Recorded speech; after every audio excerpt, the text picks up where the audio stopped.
So, starting with Larry Nelson, the producer of W3W3.com. We then have David Kalahar, who's a curriculum advisor at Atlas Institute at the University of Colorado Boulder. Representing the X generation, we have Chris Davis with the lighting agency, Dragons. We have Francis Mickelson with AUCTORIS. Am I saying that right? AUCTORIS. AUCTORIS, thank you. And then we have Annie Guao, who is Health and Equity and Communications Coordinator for the Colorado Department of Public Health and the Environment. We're going to get started in 1 sec. I think we're going to play a quick commercial. I happened to be watching the Broncos game the other day. It was nice that I had time to do that. Many of you may have seen this, but check this out for a minute because I think it's a nice lead into our discussion. Proud of you, son. GE, manufacturer. Well, that's why I dug this out for you. It's your grandpappy's hammer, and he would have wanted you to have it.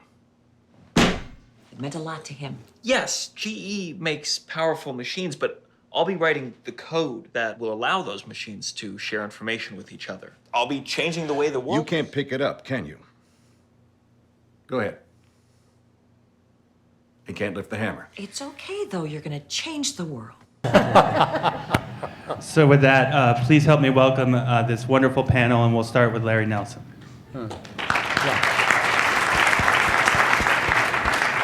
Well, I'm really honored to be here, and I want to thank Rich and Melodie and the Crazy Good marketing team for putting together such a wonderful program and great speakers.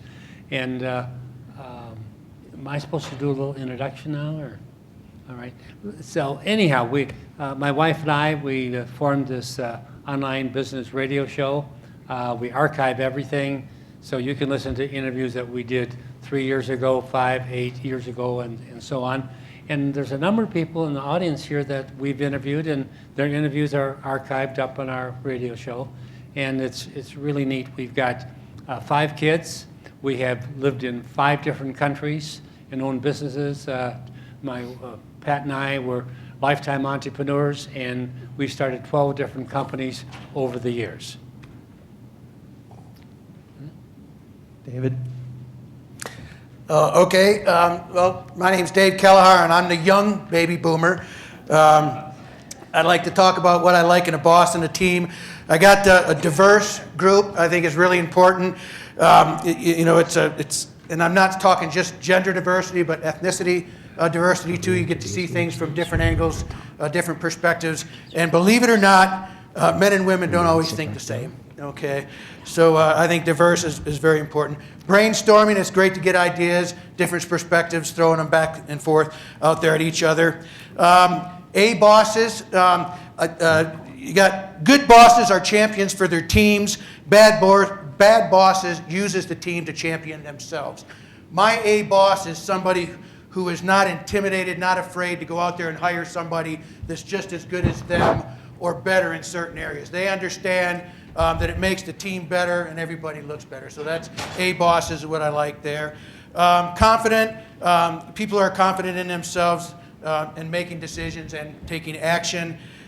Humor, anybody that can laugh at themselves is good to be around, and it helps to ease the tension during some stressful times.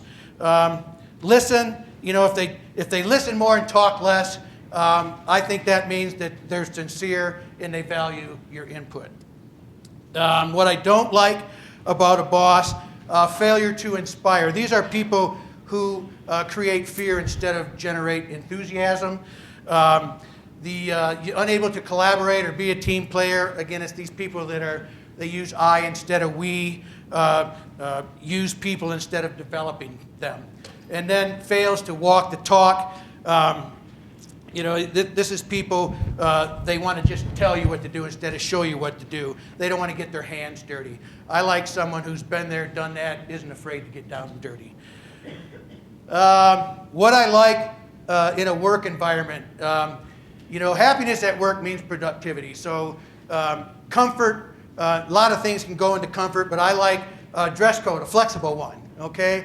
I like to use the dress for the moment type of thing. When I'm advising students day-to-day stuff, I'm pretty lax with that. You figure I'm talking to university students, they tend to be pretty lax. But when I'm doing a presentation or graduation. This is about it. Well, maybe graduation, a little spiffier. But, dress for the moment. Also, background music. I like, music in the background. Kind of gets me going. Makes it easier for me to shift gears when needed. Office decor. The big thing there is it makes your customers, students, feel at ease when they're in there talking with you. Achievement. When the team's doing good, we feel good about ourselves and our accomplishment. Recognition. It's great to be rewarded, okay? But it shouldn't be for doing what you're supposed to do. It should be something for going above and beyond the call of duty. And these awards, make them special, okay? I mean, plaques, everybody gets plaques. I got plaques, but my favorite award is actually etched on a miniature Stanley Cup, okay? So, know your employees, know what they like, what they do, their hobbies, so that you can tailor a reward for them, and they'll appreciate it more. Advancement, who doesn't like to move up the ladders of success? Going above and beyond, that's a good thing. The recognition is nice, but it doesn't pay the bills, okay? Look at some, advancement opportunities there. Growth and learning, we're growth and learning, opportunities to better yourself, whether that's financially or knowledge. It's making yourself a better person. What I don't like about a work environment, okay, I try to stay away from the office politics and the gossip. My wife has said numerous times, I must work on my own little island. I just try to stay away from this stuff. It makes it easier to work easier with people, and just to get along. And, the golden rule about working, treat others as you would want them treated. Strict hours. This is a really, strict hours, it's like, I don't want to be in work mode all the time. I want to have a little flexibility there. And, I've had countless occasions where an after-hour emails has rescued a student or staff or faculty. Stay away from the strict hours. Mediocrity is the accepted norm, okay? This is basically people who are showing up for the paycheck. They don't take pride in their work, okay? My favorite musician is Bob Seger. Again, I'm a young boomer. And he hits the nail on the head with a verse from one of his songs. Mediocrity is easy. The good things take time. The great need commitment right down the line, okay? Music less than money went towards beer. Sorry about that. How I like to work. My big thing is to be proactive instead of reactive, okay? And this is a lesson I learned a long time ago in the Navy. It's called preventative maintenance, okay? I want to look for problems, identify problems, take care of them before they become big problems, okay? So proactive instead of reactive. Flexible hours. For me, flexible hours actually accommodates my customers, the students, more than it does me, okay? I can count on one hand in a whole academic semester how many times I've met with a student advising them before 9 o'clock in the morning, okay? But you need a calculator to figure out how many times I've helped them after hours, even on weekends, okay? So flexible hours. Variety of work, it's nice to just have, different work. It can, helps you change gears, refreshes you just to change, different work type of things. Plan ahead. Again, I like to, when its times are slow, I look at when it's busy, and I just try to prepare for that time. And what work can I do then? Do it now so that I alleviate that workload in the future. Minimal supervision. Meet when you have to meet. Don't meet just to meet. Okay. If everybody's happy, students are happy, staffs are happy. You can. Why meet? Okay. That's it. So for Generation X, Chris. All right. Good afternoon. My name's Chris Davis. I am the lead of our architectural group at the lighting agency here in Denver, and I'm a Gen Xer. I didn't know I was a Gen Xer, but evidently I'm a Gen Xer. And I want to say how proud and happy I am to be here today with all of you, and for special thanks to Melodie for putting on such a great program for this. I chase dragons only on spare time. I don't know how that got in there. I still catch a few, got a couple in my garage. I've been doing my job for about 25 years. I work with architects and engineers. We develop the buildings around us and the communities around us. So one of our things that we do is we actually ask a lot of these same questions on what we want out of our work environment, what we want out of our community environment, and then as a collaborative design team, we help put that into practice. So we're designing not just for the now generation, but for future generations. So it's kind of a pleasure to have these questions asked of me and be able to answer them as I see it. When you ask how I like to work in a goal-oriented kind of environment. I like to be given a task, and I like to be able to achieve that task. I don't need a lot of hand-holding. I like to set my own pace, and I like to work toward those ends. It's the freedom to be able to do that in that fashion is a very important step for me, and it means that I've been given trust from my employer to be able to do that and to be able to work autonomously.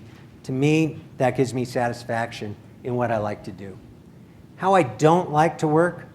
Well, I don't like to be very reactionary. I don't like everything to come at me all at once. I don't want to be constantly changing directions, to be put in an environment where I get attacked from all sides and I'm supposed to react to all sides at once. It doesn't lead to any kind of cohesion in what I do. I'd much rather prioritize those events as they come in. I think we've all heard that adage that a lack of planning on your part doesn't constitute an emergency on my part. That isn't to say that emergencies don't happen, they don't have to be addressed with. It just means that we should all be able to prioritize how we want to go about things in our own work environment. I don't want to be told how to do my job at every step of the way either. If you wanted me to press button A, then press button B, then press button C to get end result, I could program a robot for you to do that. I don't need to do that. That's not what I'm about. So what do I like in my work environment? Well, I'm outside sales. I go to architects and engineers, and I meet with them mainly at their office, but I do spend a lot of time at my own office working in that environment too. So I like in my environment to have the flexibility to come and go as I see fit and to be able to work in those situations where I feel lax and comfortable to be able to be approachable to everybody. What I really like to do is connect to my workers and to my environment, which means that in my environment, I like to have windows. I like to be seen around the office. I like to be able to see my coworkers and be able to communicate and connect with them. I think employee retention isn't just getting a paycheck. It's getting to know the people you work with and getting a connection with them and wanting to stay. And I think that's a very important lost part in a lot of businesses nowadays. I also want support. I want to know that if I get sick or if I get into a situation where I want to take a vacation, I need to recharge. Recharging is very, very important. If I know that my company's got my back, then I'll be able to recharge and actually regroup. What I don't like is rigid hours. I don't like cubicles. I don't like looking around and having blocked walls everywhere. That leads nowhere to connection between you and your coworkers. I think it's a detrimental way to actually communicate with your environment. And I don't like competition with coworkers. That always leads to animosity. I don't mind competition, but if you put yourself in direct competition with the people you work at, it's never going to lead to the warm fuzzies with each other. And again, it's going to lead to a hostile environment. What I like in a boss, I like recognition. When's the last time a boss said, "Thank you, good job, attaboy"? I also like to be compensated for what is fair for hard work and to be appreciated. There's a lot of ways we can show appreciation, and I don't think we show it enough in our environment. I also like to have a mentor. Now, I've been doing this 25 years. There's really no one at my office that's above me for doing the field that I do, but that doesn't mean I don't need continuing education or programs to help advance myself. So knowing that those kind of resources are there, that's what I want from a boss. I want to be able to have that mentorship. I want to have that path of a career. What I don't want from a boss, one of the big things is I don't want to be compared to my coworkers. You're either on the top and everyone's below you, or you're down and other people are better. Whatever way you want to put it, if you're being compared directly to your employees, it never leads to a good feeling. It's okay to be compared, to be compared to your environment, to be compared to your goals, to be compared that way. But when you do it to the people you work with, it never leads to a very strong relationship inside the office. We spend most our waking time with our coworkers, not with our families, not with our loved ones. If you can't like that environment, if you can't like the people you're with, it's never going to lead to a successful life. I also don't like expectations that I owe people something. Working is a barter economy. I'm trading my time for their money, but I'm trading, and so are they. So if we're able to come to a recognition together, it'll lead to a much happier way. Thank you. Thank you, Chris. Hey, I want to go back to Larry for a minute. I know that you're under the mature, silent, generation, but I want to get your thoughts a little bit more on what works for you. I am silent, and I don't like to talk a lot. Okay, so I like to talk a lot. But one of the things that I just love about working with people is listening to what they have to say. Now, one of the things that I don't like is that, let's say you got a team of people, 5 or 8 or whatever it might be, and you've got 1 or 2 people who are monopolizing the conversation, not really allowing the other people to really talk and get into something. Well, I just like to open the doors and make sure that people are going to be participating. We give, whatever we give out, we get back. And if we just sit there and do nothing, or if we just don't allow somebody to do something, then they're not getting back what they could get back totally. Now, working in an office, I got to tell you, Pat and I, because we've lived in 5 different countries and had a lot of different companies, I don't know what it's like to really have an office. I don't know what it's really like to be stuck in some place. And so I really enjoy out being in the open, talking with people, maybe having a little lunch with them, and who knows what. But just really being involved and talking a great deal. The things I don't like are the people, once again, who just don't talk. Just like I said a little bit ago. And I have to tell you, it's one of the most fascinating things about growing is not only you grow because you help someone else grow.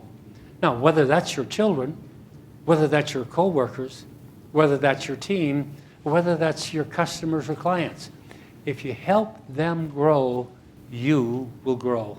And you'll, not only that, you'll feel really good about it. And I got to tell you, this is a very interesting group here, and it's really super, and thank you so much. I've never had a boss. Oh, wait a minute.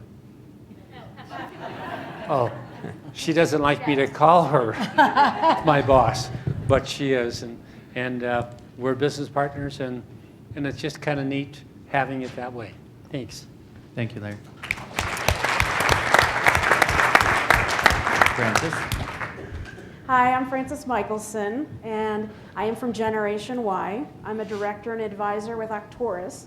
We're a succession planning firm, so we focus on preserving and protecting family and business assets for future generations. I'm a transplant to Colorado. I actually moved here from Illinois right after college, and within a few days I had a job in an apartment, so I thought, okay, here's validation that I made the right decision. I'm also from a mixed racial background. My father is Irish American, my mother's from Colombia. They met while my father was serving in the Peace Corps, and they were actually introduced by my grandmother. She took pity on this poor gringo, who's going to be all alone by himself on New Year's Eve, so she invited him to her finca para celebrar el Año Nuevo, and the rest is history. 3 years later, they married and moved back to the US. My brother and I were both raised to speak English and Spanish. So that exposure to kind of 2 different cultures really has given me a larger global view than what a lot of my peers in the Midwest had. It's influenced the fact that I studied international business in college, and it's led to me finding new opportunities for our firm abroad. So how do I like to work? Well, I like to work autonomously. Let me do what I do best. I like a challenge. I like being given the responsibility and the authority. I embrace being uncomfortable. I think it's in those moments that I actually grow as a professional even more. I like working for high-performing organizations. You know, I don't mind being the most stupid person at the table. It just heightens my own performance. I also like that my perspective is appreciated and valued for its own uniqueness. How don't I like to work? With a punch-in and punch-out mentality. You know, I started working for my father, who is an attorney, when I was 13 years old, and I literally had to punch in to a clock just like this one. I hated it then, and I hate it now. The other ways I don't like to work, being in super quiet and stagnant environments. You know, I really think it makes the days longer, and it just stifles creative thinking. Innovation comes from diversity, so that can be fostered by not being stuck behind my desk and having face-to-face meetings as well as virtual meetings with my teammates. That doesn't need to happen all the time, but change is good. In fact, I believe being afraid of change holds me back, so I embrace change. Shifting to what I like, let's see, how I don't like to work. In my work environment, some of the things I like include a flexible work schedule and the opportunity to work remotely. That doesn't have to be every day, and frankly, I don't want to do it every day. But I value that freedom and flexibility. I love offices with lots of open spaces and natural light. I think that's important, again, to support that creative thinking. But also having separate spaces to brainstorm with the team are really important. I think some of the best work environments that I've worked in were places where they respected my work-life balance. I think one of the best investments I can make is in me, and I love it when that is respected, because that really does build my loyalty. You know, another easy way to earn my loyalty is to just give me some understanding and some compassion. You know, if I'm sick, if I'm dealing with ailing parents, or I've got an injured pet, I won't be giving you my best work or my ideas if my mind's occupied with worrying about myself or with others. All right, here's my PSA. Just say no to cube cities. I know they may be efficient for some businesses, but I just can't stand them. I don't need a private office, but sitting in a small space surrounded by 3 walls just really gives me the creeps. Also, I don't like working in environments that tolerate creating drama for drama's sake. Environments where there's slow decision making, or environments where you get told one thing, but then something else is actually done. I just have a low tolerance for BS, really. What don't I like in a boss, or what do I like in a boss and a team? I like working with others that believe in collaboration over competition. You know, I like seeing us each support each other instead of tearing each other down. When it comes to my boss, I really like having someone that's willing to share their knowledge with me. You know, I believe that it takes a lot of confidence to be willing to share that time, to transfer that knowledge, but it can be so beneficial in so many ways. So some things I don't like in a boss or a team, is no access to my boss or executive team. You know, it bothers me not being able to go into my boss's office and ask for help or share an idea. You know, when everyone works in these silos, you know, it really just gets in a situation where no one knows what the other team's doing. You know, and then when you do reach out for help, you get the typical, hey, that's not my job. You know, I prefer having cross-training, so when life events happen, and they always do, you know, we've got a team that's really willing to kick in and help. So I'm going to end today with just this caution sign about Generation Y, because I'll tell you, where there's a will, there's a way, and with Gen Y, we've got plenty of will.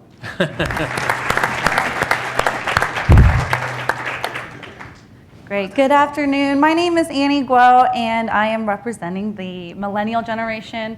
I work at the Colorado Department of Public Health and Environment, and I have been there for almost 4 years. And so today I was really excited to come to the panel because I thought there was a lot I could learn from all the other generations, because a statistic at the health department is that 43% of the people currently working there, there's 1,400 people at the public health department, 43% can retire in the next 2 years. So that's a lot of baby boomers, and so you can imagine what the work environment is like. So for me, there's a lot of learning as a millennial of, you know, kind of how we fit into that world. So So I thought what was interesting was there's actually a lot of similarities of what everyone was saying, more so than differences. So I think it's maybe because this group is a little bit more progressive, because that's not what I totally see at my work. So I just want to ask, how many of you work for the government?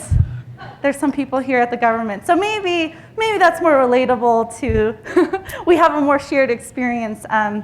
So what everyone was saying about change and wanting things to happen, I think that's definitely true for the millennial generation. It's funny, actually, everything Frances said about what she doesn't like at work is what I have at work. We have cubes.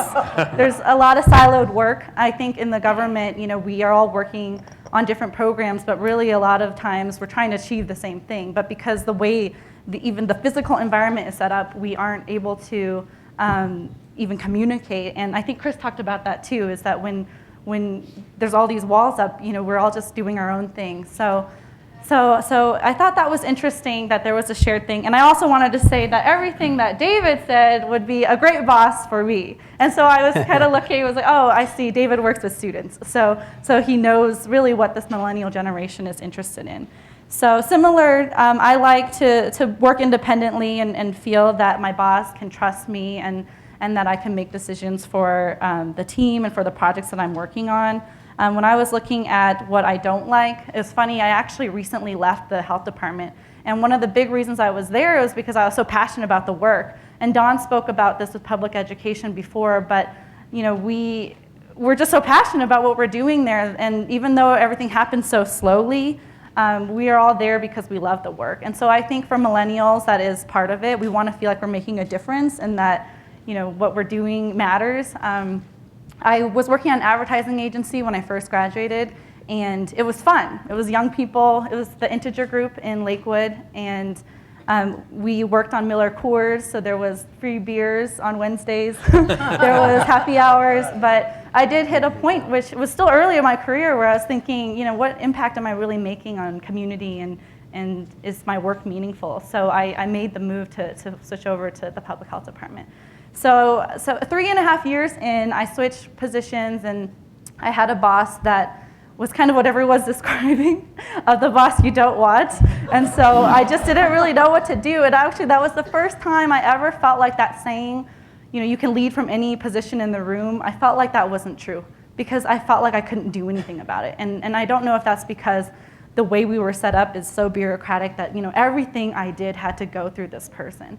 And so I actually Googled, what could I call this? And something came up called the inept boss. And it was described as, this person has no idea what you do and has no idea how to manage. And so I think that that's actually part of the challenge of government agencies, is that a lot of people join and then work there for 20, 25 plus years. And so they're not kind of growing with the change of the times and the digital age and a lot of things that I think Dawn spoke to earlier too. It's like we have to really be keeping up with the technology. And so actually because of that, I left, and a lot of the things we're saying, there was no trust. Like I had to ask every single thing I did, a lot of micromanaging. But what was really interesting was a month later, he retired.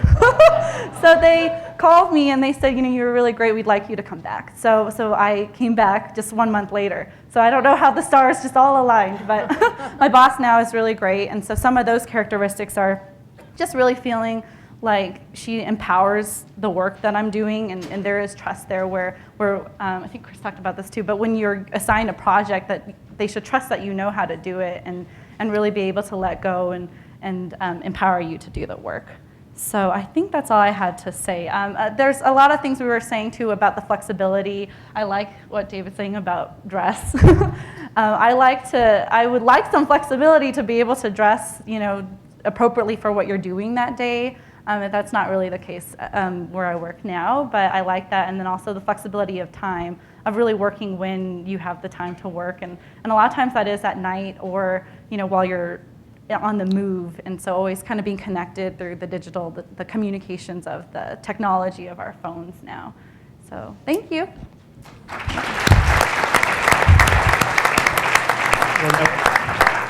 Well, that was great. A lot of tremendous insight from different generations.